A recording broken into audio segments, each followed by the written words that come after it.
নমস্কাৰ মৰমৰ ছাত্ৰ ছাত্ৰীসকল সকলোকে স্বাগতম জনাইছোঁ আসাম ষ্টাডি ইনফো ইউটিউব চেনেলটোলৈ তো তোমালোকৰ 17 ফেব্ৰুৱাৰী তোমালোকৰ আছে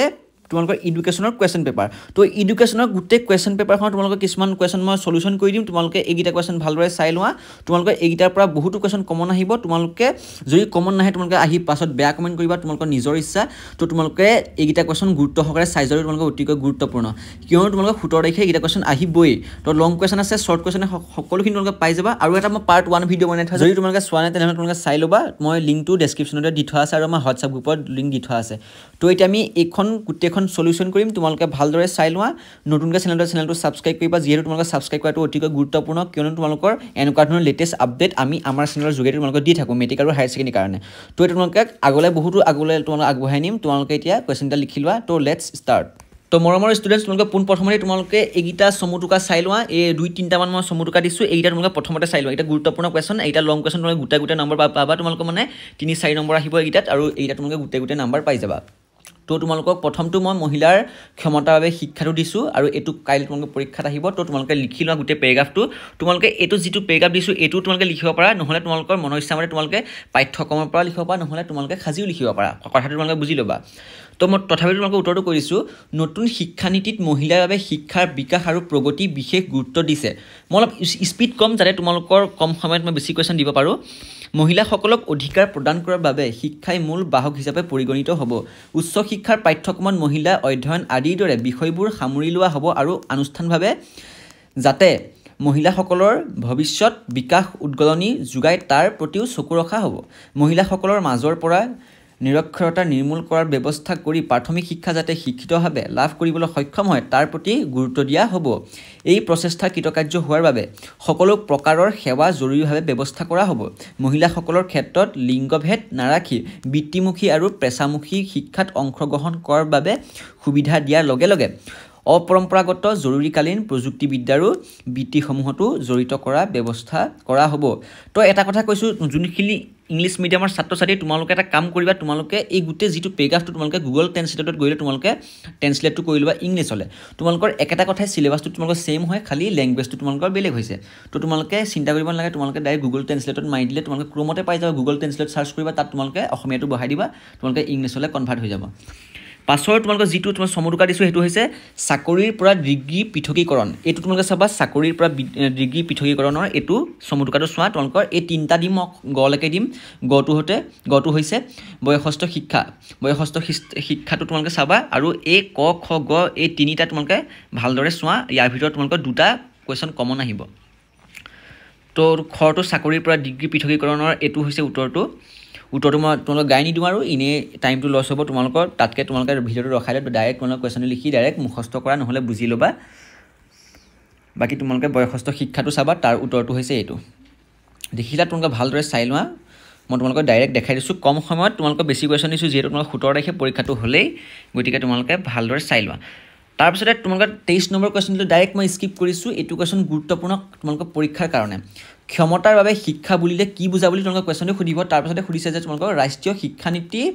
1986 ইয়াৰ বাবে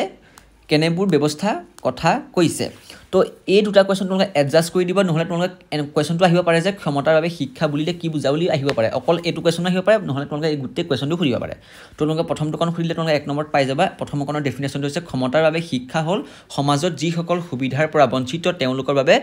সমপৰ্যায়ৰ শিক্ষা প্ৰদান কৰাৰ সুবিধা আগবঢ়োৱা তো এইটো তোমালোকৰ 1 নম্বৰ পাবা তাৰ পিছত পাছৰ যি কোন তোমালোকৰ লম্বা কোৱেশ্চন কোন তোমালোকে এইকন ভালদৰে চোৱা মই তোমালোক গুটেটো পেগাটো দেখাই দিছো এইটো তোমালোকে গাই নিদিও আৰু এইটো তোমালোকে ভালদৰে নোট কৰি লোৱা নিজৰ বহিত আৰু তোমালোকে ভালদৰে তোমালোকে কথাটো বুজি তোমালোকে ভালদৰে মুখস্থ কৰা ইয়াৰ পাছৰ কোন তোমালোকে এটো পেজত আছে এইকন চোৱা গুটেটো তোমালোকে মই দেখাই দিছো মোৰ দৰে তোমালোকে কোনো এজন শিক্ষকে তোমালোকে দেখাই নিদিয়ে তোমালোকে চাবা এটো ভালদৰে ঠিক আছে এইটা তোমালোক কমন কোৱেশ্চন আহিব আৰু এটা মই পাৰ্ট 1 টো বনাই থোৱা আছে তোমালোকে যদি চাবা নাই তেনে ডেসক্ৰিপচনত চাবা মই লিংক দি থোৱা আছে তাতো তোমালোকে অতিকৈ গুৰুত্বপূৰ্ণ কোৱেশ্চন আনসাৰ দি আছো তোমালোকে হেতু ভিডিওত নাচালে তোমালোকৰ একো এডুকেশ্যন কমপ্লিট নহব তোমালোকে হেতু ভিডিও চাবা কিন্তু হেতু ভিডিওত মই বহুত কোৱেশ্চন দিয়া আছে 14 মিনিটৰ ভিডিও বহুত কোৱেশ্চন দি আছে তো তাৰ পাছৰ কোৱেশ্চন দিলে দূৰত্ব শিক্ষা বুলিলে কি বুজায় এটো 1 নম্বৰীয়া কোৱেশ্চন দূৰৰ পৰা প্ৰদান কৰা শিক্ষাকে দূৰত্ব শিক্ষা বুলি কোৱা হয় এটো সিম্পল কোৱেশ্চনৰ সিম্পল আনসাৰ এটো সকলোৱে জানিবাই এটো আৰু শিকাব দৰকাৰ নাই তোমালোকক তাৰ পাছত 1 নম্বৰীয়া কোৱেশ্চনটা আহিছে দূৰত্ব শিক্ষাৰ এটা সংজ্ঞা দিয়া তো তোমালোকক এইটো কোৱেশ্যনৰ এনসাৰটো মই কি হৈছে তোমালোকক ইয়াত লিখা আছে তলৰ 6 নম্বৰ প্ৰশ্নটো উত্তৰ দিয়া আছে মানে তো তোমালোকক এটা কথা কৈছো তোমালোকে মই হেতু কাৰণে কলো তোমালোকে পাৰ্ট 1 ভিডিওটো চাই লোৱা তোমালোকে তাত এইটো দূৰত্ব শিক্ষাৰ এটা সংজ্ঞা দিয়া কোৱেশ্যনটো পাই যাবা এইটো কোৱেশ্যন ইমানো ইম্পৰ্টেন্ট নহয় তথাপিতো তোমালোকে চোৱাটো এটা গুৰুত্বপূৰ্ণ আৰু তেটো তোমালোকে চাবা তাৰপিছত আহিলে মুক্ত শিক্ষা কাক কোৱা হয় এইটো কোৱেশ্যনৰ তোমালোকৰ প্ৰশ্নটো উত্তৰটো অলপ লম্বাকে দিয়া হৈছে কিন্তু তোমালোকৰ এইটো পৰীক্ষা 2 নম্বৰ আহিলে তোমালোকে অলপ দুখাই বা তিনিখাই লিখি দিবা ইমানটো মানে এটা পেজ লিখিব দৰকাৰ নাই তোমালোকৰ সুবিধাৰ্থে মই দিয়া হৈছে তো উত্তৰটো হৈছে যোগাযোগ শিক্ষা ব্যৱস্থাৰ পৰিশোধিত আৰু উন্নত শিক্ষা ব্যৱস্থাৰে সংগঠিত ব্যৱস্থাই হ'ল মুক্ত শিক্ষা য'ত গণতান্ত্ৰিক প্ৰক্ৰিয়াৰে শিক্ষা প্ৰদান কৰা হয় মুক্ত শিক্ষাক আনুষ্ঠানিক শিক্ষাৰ নীতি নিয়ম যি বান্ধোন সেইবোৰৰ পৰা মুক্ত অৰ্থাৎ মুক্ত শিক্ষাৰ্থীয়ে যি শিক্ষা ল'ব খোজে যেনেকৈ ল'ব খোজে আৰু য'ত ল'ব খোজে তাক বাছি ল'বলৈ স্বাধীনতা পায় ইয়াকে মুক্ত শিক্ষা বুলি কোৱা হয় তো তোমালোকে এইটো যেনেদৰে দিছো তেনেদৰে লিখি দিবা পাছৰ কোৱেশ্যনটো আহিলে মুক্ত বিদ্যালয়ৰ শিক্ষাৰ্থী কোন হ'ব পাৰে তো তোমালোকক কোৱেশ্যনটো সুধিব পাৰে যে মুক্ত বিদ্যালয়ৰ শিক্ষাৰ্থী কোন হ'ব পাৰে এইটো কোৱেশ্যন তোমালোকক প্ৰত্যেকবাৰে আহে কিন্তু এইটো কোৱেশ্যন চাবা তো পেজটো তোমালোকে চাবা মুক্ত বিদ্যালয়ৰ ব্যৱস্থাটো বৰ্তমান সমাজত অতি গুৰুত্বপূৰ্ণ ধাৰণা বুলি কৈছে আমাৰ সমাজত বিশেষকৈ অৰ্থনৈতিকভাৱে দুৰ্বল কিছুমান ল'ৰা ছোৱালী সাধাৰণ শিক্ষাখিনি নোপোৱাকৈ কৰ্মৰ ক্ষেত্ৰত সোমাই পৰে তেনেদৰে শিক্ষা আধৰুৱা কৰা অবিৰতভাৱে শিক্ষা লাভৰ প্ৰতি আগ্ৰহী ল'ৰা ছোৱালীবোৰে মুক্ত বিদ্যালয়ত সকলো বয়সৰ লোকেই শিক্ষা গ্ৰহণ কৰিব পাৰে তো মুক্ত বিদ্যালয় তোমালোকে বুজি পাইছানে তোমালোকে ইংলিছত ক'লে তোমালোকে বেছিকৈ বুজি পাবা তোমালোকে ডিষ্টেন্স যোনসকলে চাকৰি কৰি থাকে তেওঁলোকে যিহেতু BA MA তোমালোকে পঢ়িব পাৰে তো তোমালোকে এইটো কোৱা হয় মুক্ত বিদ্যালয় তো তোমালোকে স্কুললৈ কলেজলৈ ক্লাছ কৰিবলৈ নগৈ তোমালোকে এনেদৰে ডাইৰেক্ট এক্সামটো অনলি দিব পাৰা এইটো হৈছে মুক্ত বিদ্যালয় এইটো কোৱা হয় ডিষ্টেন্স কোৰ্ছ বা তোমালোকে আগ্ৰহী অথচ শিক্ষাৰ আধৰুৱা কৰি কৰ্মত ব্যৱস্থা হোৱা প্ৰতিগৰাকী ব্যক্তিয়ে মুক্ত বিদ্যালয়ৰ শিক্ষাৰ্থী হ'ব পাৰে এইটো কোৱেশ্যন ক্লিয়াৰ তোমালোকৰ তাৰপিছতে কৈছে যে মুক্ত বিদ্যালয়ৰ স্থাপন কৰাৰ উদ্দেশ্য কি তোমালোকৰ মুক্ত বিশ্ববিদ্যালয় নহয় মুক্ত বিদ্যালয়টো তোমালোকে এটা কাৰণে মই কৈছোঁ তোমালোকৰ এইটো তোমালোকে নিজে কমন তোমালোকে মানে নিজৰ জ্ঞানৰ কাৰণে তোমালোকে এইটো কোৱেশ্যন লোৱা এইটো কোৱেশ্যন তোমালোকৰ অতিকৈ গুৰুত্বপূৰ্ণ তোমালোকে আগলৈ তোমালোকৰ সুবিধা হ'ব তো মুক্ত বিদ্যালয়ৰ স্থাপন কৰাৰ উদ্দেশ্য তোমালোকৰ এই পইণ্টে দিয়া হৈছে তোমালোকে পইণ্টে চোৱা 5টা পইণ্ট দিয়া হৈছে 1 2 3 4 আৰু 5 এই 5টা পইণ্ট তোমালোকে লিখি লোৱা ভালদৰে স্ক্ৰীনশ্বট মাৰা নহ'লে তোমালোকে ভিডিঅ'টো পোষ্ট কৰি তোমালোকে লিখি লোৱা ভিডিঅ'টো এটা শ্বেয়াৰ কৰিবা তোমালোকৰ নিজৰ বন্ধু বান্ধৱীসকলকো সহায় কৰা সকলো যাতে এক্সামটো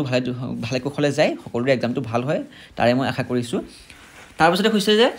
দূৰ শিক্ষাৰ সংজ্ঞা দিয়া এই শিক্ষা প্ৰদানৰ কেইটামান উপায় লিখা তো এইটো যিটো কোৱেশ্যন তোমালোকে এই কোৱেশ্যনটো চাবা তোমালোকৰ উত্তৰটো মই কৈছোঁ দূৰ শিক্ষা সম্বন্ধে টেক ফক্স সংজ্ঞা দি কয় যে দূৰ শিক্ষা হৈছে এবিধ শিক্ষা আহৰণৰ প্ৰক্ৰিয়া বা পদ্ধতি যি বিদ্যালয়ত চৌহদৰ শিক্ষা ব্যৱস্থাত থকা কেতবোৰ বৈশিষ্ট্যতকৈ পৃথক তো এইটো কোৱেশ্যনৰ এইটো যিটো টপিক ক'লোঁ তোমালোকে এই টপিকটো হৈছে দূৰ শিক্ষাৰ সংজ্ঞা তাৰপাছতে এই শিক্ষা প্ৰদানৰ কেইটামান উপায় তোমালোকক দিছে প্ৰথমটো হৈছে যোগাযোগ শিক্ষা আৰু দ্বিতীয়টো হৈছে তোমালোকৰ ডিষ্টেন্স যিহেতু তোমালোকক কোৱা হয় মুক্ত শিক্ষা তাৰপাছতে তোমালোকে এইকণ লিখি দিব পাৰা তোমালোকে নিলিখিলেও কোনো কথা নাই তো তোমাৰ পাছৰ এই যিটা লাইন দেখিছা তোমালোকে স্ক্ৰীণত এইকেইটা তোমালোকে লিখিব পাৰা নিলিখিব পাৰা তোমালোকৰ নিজৰ ইচ্ছা তোমালোকে নম্বৰ কিন্তু পাবা তাৰপাছত তোমালোকে এই যি 3টা নীতি মই দিম এতিয়া এই 3টা নীতি তোমালোকে অতিকৈ জনাটো গুৰুত্বপূৰ্ণ ইয়াৰ ভিতৰত তোমালোকৰ যিকোনো এটা আহিব পৰীক্ষাত তো ডাইৰেক্ট মই স্কিপ কৰিছোঁ তোমালোকে যিটো কুৱেশ্যনৰ এইটো ঘ আছে কিন্তু তোমালোকক মই আগৰকেইটা ইম্পৰ্টেণ্ট নহয় কাৰণে তোমালোকে দিয়া নাই তো ফলাফলৰ নীতিটো তোমালোকে চাবা ফলাফলৰ নীতি এইটো টপিকটো তোমালোকে আহিব পাৰে এইটো চমুটোকাটো পৰিব পাৰে তোমালোকৰ কিন্তু উত্তৰটো হৈছে এই নীতিৰ মতে শিক্ষণ ফলাফলৰ ওপৰত নিৰ্ভৰ কৰে যদিহে কোনো কাৰ্যৰ ফলাফল ভাল হয় তেতিয়াহ'লে শিক্ষাৰ্থীয়ে পুনৰ কাৰ্য কৰিবলৈ উৎসাহিত হোৱা দেখা যায় আনহাতে যদিহে কাৰ্যটোৰ ফলাফল আশাপ্ৰদ নহয় তেতিয়াহ'লে শিক্ষাৰ্থীয়ে সেই কাৰ্য কৰিবলৈ নিৰুৎসাহিত হয় শিক্ষণৰ এই নীতিক সন্তুষ্টি আৰু অসন্তুষ্টি নীতি বা আনন্দ আৰু বেদনাৰ নীতিও বুলি কোৱা হয় এইটো হৈছে ফলাফলৰ নীতি তাৰপাছতে 9 নম্বৰটো হৈছে প্ৰস্তুতিৰ নীতিটো তোমালোকে একেবাৰে অকমানিকে দিয়া হৈছে তোমালোকৰ এইটো কোৱেশ্যন সুধিব পাৰে প্ৰস্তুতিৰ নীতি কি বুলি তোমালোকৰ পৰীক্ষাত সুধিব পাৰে 1 নম্বৰ আহিব এই নীতিয়ে বিশ্বাস কৰে যে এজন শিক্ষাৰ্থীয়ে কোনো বিষয় শিকিবৰ বাবে দৈহিকভাৱে মানসিকভাৱে প্ৰস্তুত কৰাৰ প্ৰয়োজন তাৰপাছতে কৈছে অনুশীলনৰ নীতি তোমালোকে এটা কাম কৰিবা এডুকেশ্যন তোমালোকে যিমান পৰা সাজি লিখিবা কথাকেইটা তোমালোকে বুজি ল'বা তেতিয়া তোমালোকৰ পৰীক্ষাত কুৱেশ্যন তোমালোকে মুখস্থ কৰিব কোনো কথাই নাই তোমালোকে ৱৰ্ডকেইটা বুজি পালে তোমালোকে ইজিলি তোমালোকে লিখিব পাৰিবা খালি তোমালোকে পৰীক্ষা যেতিয়া দিবা তোমালোকে হাতটো অলপ স্পীড চলাবা তেতিয়া তোমালোকৰ এক্সামটো তোমালোকৰ টাইমটো মিলিব আৰু উত্তৰখিনি তোমালোকে কৰিবলৈ সুবিধা হ'ব উত্তৰটো হৈছে এই নীতিয়ে বিশ্বাস কৰে যে শিক্ষণৰ বাবে অনুশীলনৰ প্ৰয়োজন এই নীতিৰ মতে যদিহে অনুশীল চলি থাকে শিক্ষণ প্ৰক্ৰিয়াও শক্তিশালী হয় আনহাতে অনুশীলন বা চৰ্চা এৰি দিলে শিক্ষণ প্ৰক্ৰিয়া দুৰ্বল হৈ পৰে তো তোমালোকে চাবা ইমানকেইটাই কুৱেশ্যন আৰু তোমালোকে এটা কাম কৰিবা তোমালোকে চেনেলটো ছাবস্ক্ৰাইব কৰি থবা যাতে মই পলিটিকেল সায়েন্স তোমালোকে যি সাবজেক্ট আছে তোমালোকে যি কমেণ্ট কৰা মই সেই সাবজেক্টৰ ওপৰত তোমালোকে ভিডিঅ' বনাম এনেকুৱা ধৰণৰ ইম্পৰ্টেণ্ট কুৱেশ্যন এনচাৰ দিম তোমালোকে ছাবস্ক্ৰাইবটো কৰি থবা ছাবস্ক্ৰাইবটো তোমালোকে অতিকৈ গুৰুত্বপূৰ্ণ ঠিক আছে তো ইমানেই আৰু ভিডিঅ'টো তোমালোকে এইকেইটা কুৱেশ্যন লৈ আহিলোঁ তোমালোকে এডুকেশ্যন কমপ্লিট কৰি দিছোঁ এডুকেশ্যনৰ প্ৰথম পাৰ্টটো চাবা প্ৰথম পাৰ্টটোত বহুতো কুৱেশ্যন দিয়া হৈছে সেইটো ভিডিঅ' তোমালোকে নোচোৱাকৈ তোমালোকে পৰীক্ষাত কেতিয়াও নাযাবা তোমালোকৰ বহুতো লোকচান হৈ যাব তো ইমানেই কুৱেশ্যনকেইটা তোমালোকে এডুকেশ্যন মই ইমানতে সমাপ্ত কৰিছোঁ আৰু এডুকেশ্যন নিদিওঁ ইংলিছ মিডিয়ামসকলক মই ক'লোৱে ইতিমধ্যে তোমালোকে গুগল ট্ৰেন্সলেট ইউজ কৰি তোমালোকে এইটো ইংলিছলৈ কনভাৰ্ট কৰি ল'বা তো ইমানেই ভিডিঅ'টো ধন্যবাদ